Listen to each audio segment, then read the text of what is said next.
بسم الله الرحمن الرحيم. الرحمن علم القرآن، خلق الإنسان علمه البيان. الشمس والقمر بحسبان، والنجم والشجر يسجدان. والسماء رفعها ووضع الميزان ألا تطغوا في الميزان، وأقيموا الوزن بالقسط ولا تخسروا الميزان. والأرض وضعها للأنام، فيها فاكهة والنخل ذات الأكمام، والحب ذو العصف والريحان. فبأي آلاء ربكما تكذبان؟ خلق الإنسان من صلصال كالفخار، وخلق الجان من مارج من نار. فبأي آلاء ربكما تكذبان؟ رب المشرقين ورب المغربين. فبأي آلاء ربكما تكذبان؟ مرج البحرين يلتقيان بينهما برزخ لا يبغيان. فبأي آلاء ربكما تكذبان؟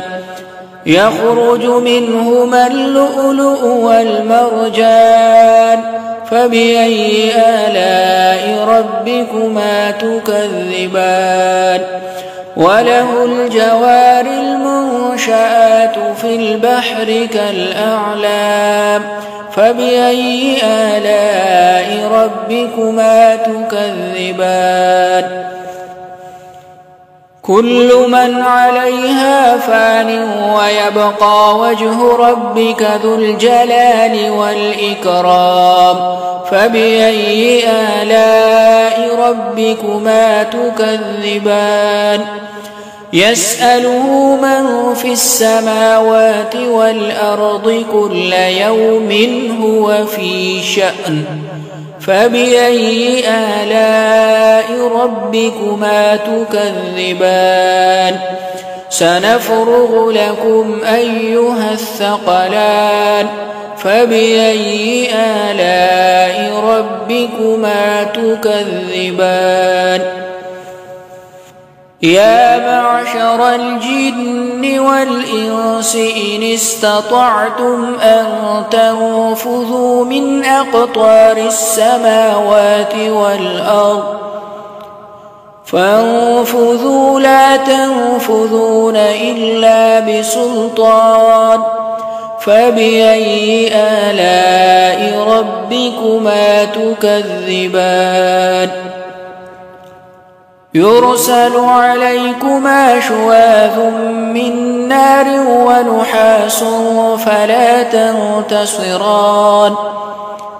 فبأي آلاء ربكما تكذبان؟ فإذا انشقت السماء فكانت وردة كالدهان.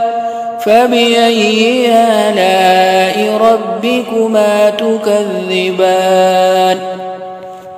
فيومئذ لا يسأل عن ذنبه إنس ولا جان.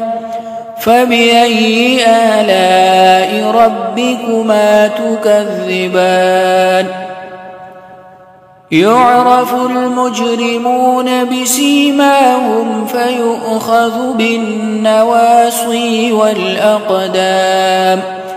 فبأي آلاء ربكما تكذبان؟ هذه جهنم التي يكذب بها المجرمون، يطوفون بينها وبين حميم آن.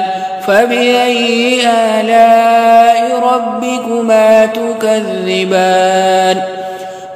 ولمن خاف مقام ربه جنتان فبأي آلاء ربكما تكذبان ذواتا أفنان فبأي آلاء ربكما تكذبان فيهما عينان تجريان فبأي آلاء ربكما تكذبان فيهما من كل فاكهة زوجان فبأي آلاء ربكما تكذبان متكئين على فرش بطائنها من استبرق وجنى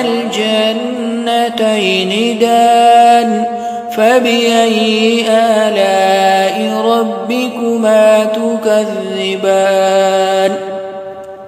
فيهن قاصرات الطرف لم يطمثهن إنس قبلهم ولا جان فبأي آلاء ربكما تكذبان كأنهن الياقوت والمرجان فبأي آلاء ربكما تكذبان هل جزاء الإحسان إلا الإحسان فبأي آلاء ربكما تكذبان ومن دونهما جنتان فبأي آلاء ربكما تكذبان